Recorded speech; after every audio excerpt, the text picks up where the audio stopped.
Almost 29 years ago to the day, in Warcraft 1, Azeroth was just a kingdom, and Lane Rin, Varian's father, was its king. Soon though, it would move from kingdom to planet, and by the time we reached the Legion expansion, that planet had a soul. From a piece of land for orcs and humans to fight over, to Chris Metzen up on stage, commanding an audience of hundreds of thousands, laying out the World Soul Saga, where, in War Within, we will literally delve beneath the surface of the world closer to her domain and a group of Earthen, some of whom hold fast to their ancient charge, others perhaps less so. Today, we are going to go from start to finish. You will completely know what Azeroth is, from foundation to future to today's sponsor. U.GG, click the link in the description or head to u.gg/wow for the best data-driven talents, character builds, best in slot gear, and more. No guides, just quick and easy insights getting you what you need to know. And basically what they do is they crunch all the data of what players are actually doing, they pull insights from that and slickly present you all the info that you can need to help you basically co-pilot playing WoW. Take Marksmanship Hunter as an example. You can see here their most popular talents for Mythic Plus and Raid, as well as PvP. And looking at Mythic Plus, you can see that this one build is being used by the overwhelming majority, which is neat. And now, where things get fun, is Season 3 has been out for just a little bit longer than the last time I talked about U.GG, so we can actually look at Mythic Plus and Raid tier lists that are based off those large sample sizes of actual players playing content. It's quite nice to know that Discipline Priest is quite happy in Raid right now, which makes me happy. And for damage, I mean, damn, Beast Mastery Hunter, have I been sleeping in my old main? It's really interesting to know. And it really is that simple. They crunch the numbers from the countless thousands of player runs, and they give you all those learnings in one place for free. u.gg/wow, or click my link down below. It's an awesome service and an awesome site. Warcraft 2 introduced the first deep story for our world. We found Sargeras, a demon lord who was defeated and imprisoned by Aeguin 2,500 years before the Second War. And just as the orcs were about to storm Lordaeron's capital and claim victory, Gul'dan split the Horde's forces, diverting two clans on his quest for personal power to claim what lay in the tomb of Sargeras. And with that, and the demise of Gul'dan, we discovered that the Shadow Council actually worshipped demons, and that this ruling council had been playing the Horde like puppets. So now, via Gul'dan, we had Sargeras, our largest scale antagonist, and for some reason, he wanted our planet. And so a question lingered. Why? Warcraft 3 released, bringing with it the cosmic guts of this series' setting. Now, the planet itself was actually named Azeroth, and across the ocean was a new continent from the now named Eastern Kingdoms, where all our action thus far had taken place. And at the center of this sea was the Maelstrom, once the Well of Eternity described as a font of arcane energy. The Well, of course, is where the seed of our world soul lore was sown. It's a font of pure energy from the world itself. With this, the Burning Legion was also introduced, fleshing out what was really going on with Sargeras. Initially, their whole crusade was to consume all magic in the great dark beyond. Nothing to do with life or void, just magic. And where had the most magic, the most arcane in known existence? Azeroth. Sargeras' motivation literally read as follows. The great dark god of the nameless void resolved to destroy the fledgling world and claim its energies as his own. Even back then, it's curious that Azeroth was called fledgling, almost as if she would grow up one day. But as it stood, it was a font of energy, via the Well of Eternity, waiting to be claimed. But Warcraft 3 didn't stop there, because it's where the Titans emerge, mysterious arcane beings from space that we thought of as gods. They had defeated the old gods, ordered the planet, and set everything into motion. Thousands of years pass, and of course, we appear. Now, much of Dragonflight has been about unpicking that story, but back then, The two most important things were this. First, the Titans were gods of the arcane, and they thought Azeroth was super important. Second, those old gods were imprisoned underground, and it wouldn't take long for us to start asking if they were burrowing towards something at the center of our planet. It is even in Warcraft 3 that Azeroth may have had her first canonical action, and that's because in the Orcish campaign, Karn invokes the Earth Mother to head off a band of Centaur. Now, the Earth Mother of Tauren religion is, of course, now known to be Azeroth. So there you go, in a way. That is the first canonical mention of Azeroth really as the being that we would understand her to be, of course through the lens of Tauren mythology. And that is the state of affairs as of Warcraft 3. Azeroth is the name of our planet. Our planet is full of arcane, but it's not like the Titans. Those Titans, though, they are gods of the arcane, and she is some sort of wellspring of the stuff. Sargeras wanted all that magic, and the old gods, they probably wanted the same. That was the foundation as we entered the world of Warcraft.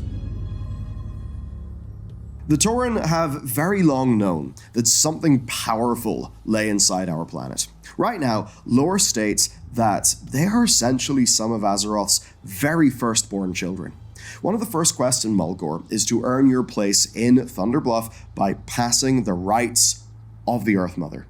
And when you get to the Tauren capital, you'll find a lore book called Sorrow of the Earth Mother. And in this book, it speaks of how the Earth Mother created Anshe and Musha, the sun and the moon. Of course, the sun and the moon of Azeroth, Earth Mother, is Azeroth. And that lore, nearly 20 years later, would be firmly rewoven into our modern story through the Tauren tale named Eyes of the Earth Mother. So, since vanilla, it has always seemed that the Earth Mother was part of this. But the hard edge of what Azeroth actually is, that took a long, long time to unfold and many, many turns. We could begin today with Alderman being our first interaction with Titan Keepers, or Cthulhu himself and what the old gods even wanted. But in a way, the Titan end of the story, that kicks off in Ungoro Crater. The initially random feeling lore of dinosaurs in a meteor crater was somewhat fleshed out and recontextualized in Wrath of the Lich King when we ventured to Sholazar Basin and realized that that's actually where the Titan Keepers were creating life in Azeroth. Looking elsewhere, in the Halls of Lightning and deeper into Ulduar, we discovered the Titans used a spark of Azeroth's energy to create the Titan Forged. We were discovering Titan installations that ran deeper and deeper into our world, showing they had big plans for Azeroth. Ultimately, we discover Algalon the Observer, and with his seeming purpose being to re-originate the planet, which essentially means destroy all life and start over, suddenly, in Wrath of the Lich King, the Titans didn't seem like purely good guys anymore, being just as willing as Sargeras to wipe us out in order to secure their goal. Now, that's not to say that in Wrath we thought they were straight-up villains. It's more that we understood they operated at a scale incomprehensible to us, and that is why the lore of the Titans felt as grand as the mountains of the Storm Peaks where we found that lore. Now, of course, to talk about Azeroth actually becoming a character, we do need to deal with the Void side of the equation, and just what those old gods were doing anyway. The Burning Crusade introduced the Ethereals, along with the wild backstory of their homeworld. They hailed from a world called Karesh, one that had been completely ravaged by a Void Lord named Dementius. Now, these Void Lords, they are the very same beings who actually sent the old gods into the Great Dark, spreading forth like a terrible disease infecting all that they touched. Now, the why to this is that while Karesh was indeed destroyed by Dementius at that time, and it explains why he was really quite small and pathetic, he barely had the energy to manifest, right, from, into reality, right? He had a fraction of his full potential power, and yes, look what happened to Karesh. So at this time, speculation was circling around the idea that if perhaps they could infect Azeroth, because we knew there was old gods chained up everywhere, and of course this became very clear to us in Wrath of the Lich King, this is going back to the older days of Warcraft lore speculation, we would have wondered, would it spawn a Void Titan? Would it spawn a Void Lord like Dementius and destroy everything? Is that what would happen? Would a being like Dementius manifest, but in full power? That, though, was early days, speculation, because much of the story still lay unwritten. But to some of the more enterprising out there, a few things were starting to click into place. We all wondered, well, what would happen if one of these old gods actually burrowed down, reached their goal? What would that terrible thing do? But then, there is a line from Yogg-Saron. It is a line in which he calls Azeroth a miserable little seedling. And that certainly does make you think, what is a seedling? Well, it's something that eventually is going to grow into a plant and likely bloom. Maybe, just maybe, that is our first hint that there's a little bit more to Azeroth, that she isn't just some large battery of arcane energy. Elemental torment followed from the Lich King's fall, and Magni Bronzebeard was one of the first to sense Deathwing's elemental disturbance deep within the world. He felt her pain, and he tried to enact an ancient earthen ritual to essentially speak to the planet, and with the fateful words, "Within me is the earth itself, we are one, I am of it, and it is of me, I listen for the mountain's reply," he completed the ritual. Voices came to him as he turned into Diamond. And this happening to Magni is something that would become pivotal, but of course, not until 4 years had passed. After that, much of Cataclysm circled back to the aspects, but for the World Soul story, it's really the Bronze stuff that's important, because we discover through the Caverns of Time that the Titans had put into place the one true timeline that all led towards one thing, their ultimate goal with Azeroth. Now, in Cataclysm, another major thing happened. Rathian hatched after being saved in the questing that players do in the Badlands when they're leveling up. Rathian is saved and he starts making waves. In a questline exclusive to rogues, he starts taking out all the remaining black dragons in the world. And he also senses the Burning Legion's impending invasion. Rathian, of course, then went a little bit extreme. Yes, he was having fun making legendary cloaks and various things for us, but really what he wanted to do was either unite the factions together so the whole planet could stand together as one, or, have one faction wipe the floor with the other one and take over the whole show. The one thing that Rathian basically wanted, though, was, in his view, an Azeroth super strong and ready to fight, because he knew bad things were happening.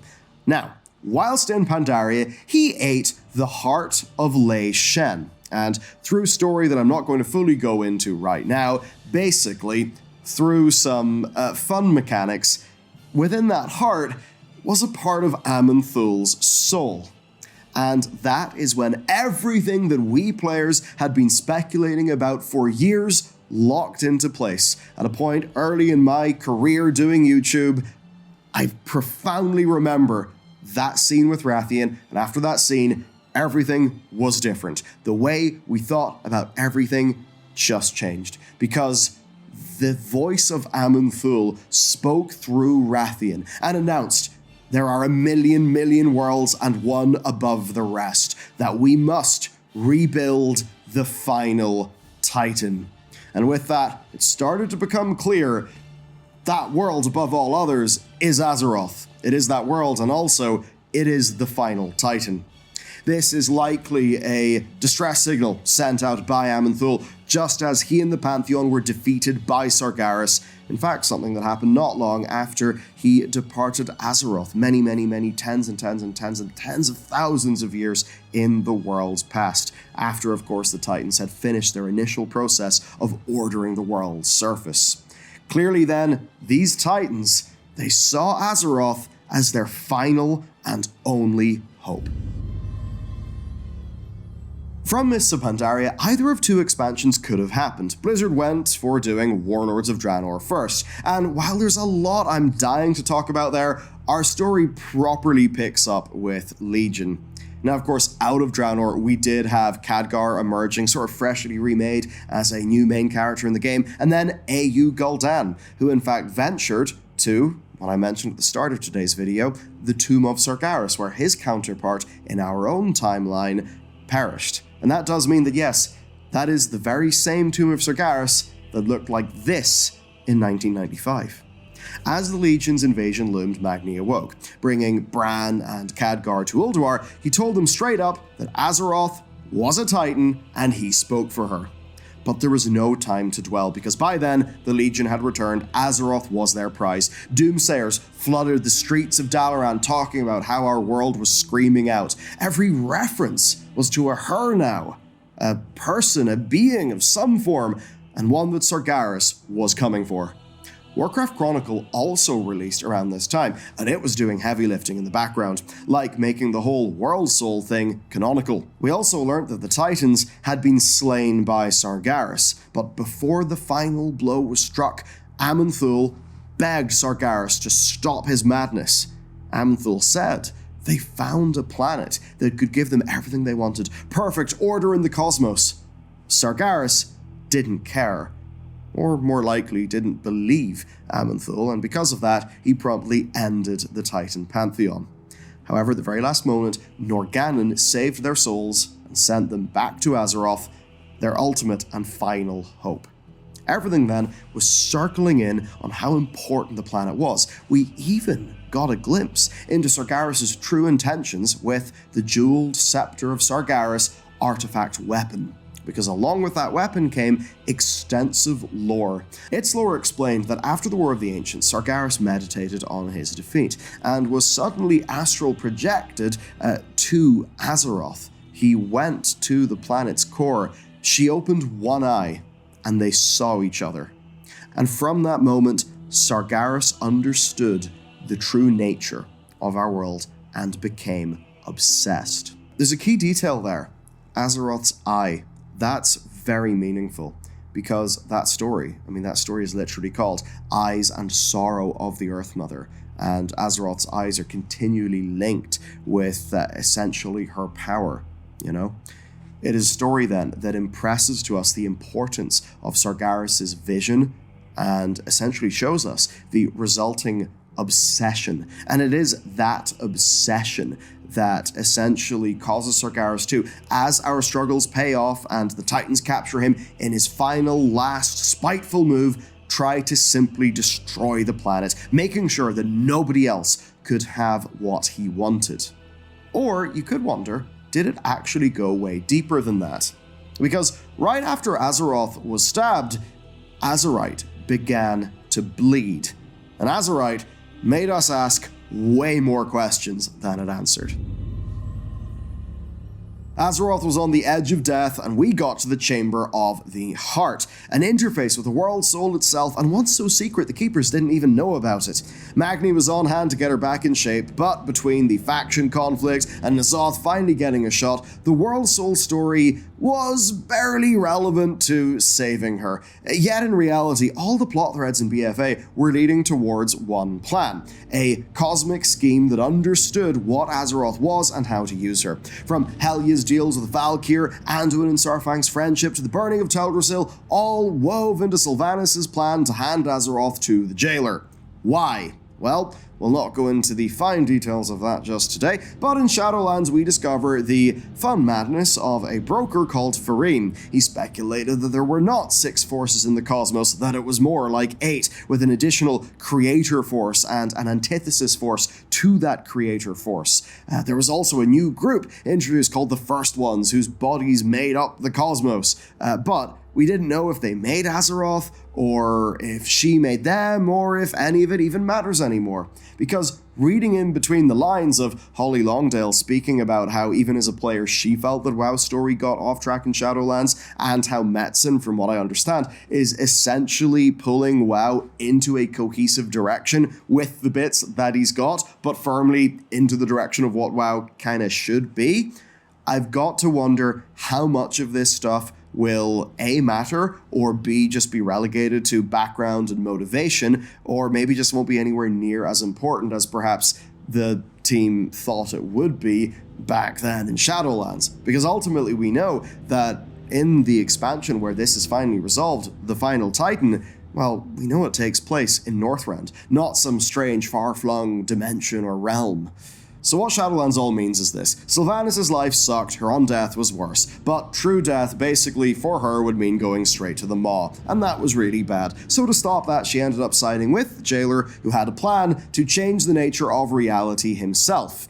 Of course, kinda lied to Sylvanas what his goals were. Now, how do you change the nature of reality, rebuild the whole thing? Well, you take over that creator force that Fareem was talking about. So, cut the Sepulchre of the First Ones, where the whole plan is actually supposed to be happening. Azeroth's world soul is at the center of reality, or at the very least is absurdly powerful, and, it can sort of connect as a central point in, every cosmic force to the various different Zereths, and then the domination magic can spread, kind of out from, Azeroth, spread, dominate all the other cosmic forces, and with that job done, the Jailer's got to basically the keys to reality, and he remakes it where, he's the boss and maybe has good character motivations. What was clear is Azeroth was far more than just a Titan. And what was clear is that if any one force, any one group of beings perhaps could control her, then she would become the ultimate version of their thing, the ultimate Void Lord, the final Titan. Looking back at the Titans then, why was their bid for Azeroth so much more important than anyone else's? And the answer is, simply isn't. We just happen to live in Azeroth, and the Titans are the last people who had a big victory there. And pretty much the whole point of Dragonflight's deepest lore is that the Titans are beings in the cosmos. They have their aims, and we do not fully understand them right now, but we do know that they will essentially relentlessly pursue what they want. Dragonflight clearly has shown the Titans to be not evil, I would say, but neutral, self-serving, self-styled deities who prize their view of order above everyone else's, even perhaps our own mortal morality. Odin's edict showed how ignorant they consider mortal life to be. Neltharion's annotations over the book of, the ordering of Azeroth and the old gods, and that basically shows that it wasn't necessarily a fight between good and evil, but two factions who wanted a lot of control. 10.1.5's Time Waste showed that if any one force dominated Azeroth, it's bad news. We see Uldaroth, we see the Legion Azeroth, we see all the different permutations, including the Azeroth, the old god one, right? And all the meanings of all those different timelines I've talked about on this channel. What I want to do is bring us back to the World Soul Saga itself, where today you basically see in this video what Azeroth is. Once a Titan in the game's canon, now potentially something much greater. It is currently understood by the characters within World of Warcraft in the actual universe that Azeroth is a nascent Titan. Basically a little bit like Argus, but not demented and, driven to, all the torture and, so on that Argus was. The question then will be, as Metzen said, what is this conspiracy that is maybe uncovered at the end? Why are there all of these Titan machines across the world? And ultimately, we'll probably learn that Azeroth isn't just a Titan. We'll learn the true nature of Azeroth and why she represents ultimate victory to the Titans. We'll maybe see there's no cosmic force worthy of controlling her alone, and that in the end, we're maybe all going to have to fight for an understanding between everybody because, and this is only the most subtle of story beats at the minute, but something is coming for Azeroth, and I don't think it's Void. I think there's something more spooky, more dangerous, different. Of course, the first challenges here are Illyria, Xalatath, and getting Void on site, or at least solving that between War Within and Midnight. But ultimately, this World Soul Saga is driving towards one conflict, one area of strife. Us and the Titans upon their return, which of course Iridikron is working towards because he just wants to kill them. Of course, the Titans, from their perspective, want our World Soul as much as anyone else, and if the Incarnates are right, they will be pretty much as brutal as anyone else in order to secure their goal. And with that, you understand what the World Soul is and where it fits into the picture of Warcraft. For your next video, I think you should check out this bit of lore next, and we are currently working on a really good one to follow from this video so you can understand even more of the fundamental concepts that are going into this universe. Alright, check the video out, and I'll see you over there.